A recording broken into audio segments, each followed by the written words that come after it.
I think however you feel, you shouldn't be concerned about. Everybody responds differently. Don't expect to feel a certain way because everybody responds, again, differently. I'm Kira Seiss. I'm from the UK and I'm 26 years old. When I was younger, it's kind of always been one of those things that's kind of like got to me. It's like my side profile, and it's mainly my forehead that was kind of giving me a lot of these insecurities. And it was just something that was just kind of always sat in the back of my mind, like even through my transition. It was like, even though like I'm pretty well off, I believe, it's one of those things where it still kind of bothered me, and I was just hyper-focused on it.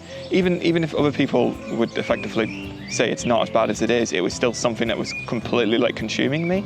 And it was just one of those things where like, it's kind of insane because like I didn't think I could ever really get FFS because it was obviously, it seems wildly expensive, and it was kind of wild to even be in a position then to actually get it. I did a lot of research just kind of online, and kind of I've spoke to other people, and the general consensus was like, it's effectively, I like the whole ethos of being more guided towards the naturality behind it, and actually trying to stick back to one's effectively genetics and the whole idea of being, we want to effectively just try and undo what effectively puberty had done and not effectively create a new person, because that's not effectively what I'd want.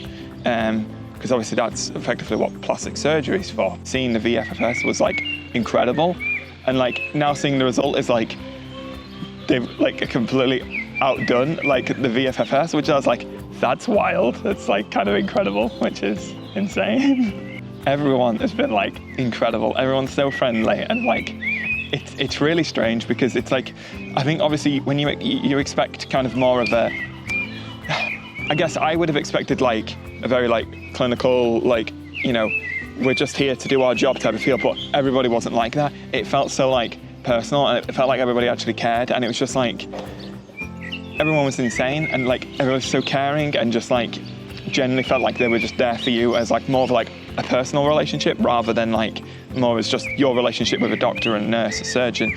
No, everyone's insane, and like it's just like getting emotional with a lot of them, so it's insane. I tried not to cry again. So right after surgery, I'd say like actually recovery immediately was a bit like rough. I was a bit like I got a bit scared because obviously, you know, like the hair transplant's done whilst you're awake, and then once I woke up from the surgery and I was still there whilst the hair transplant, that like really scared me, and like it made me a bit nauseous. You need someone who's definitely like strong, because it's like I do feel my partner should get hopefully a large rest when we get back, because my partner doesn't know what, but like yeah, a companion definitely helps like a lot.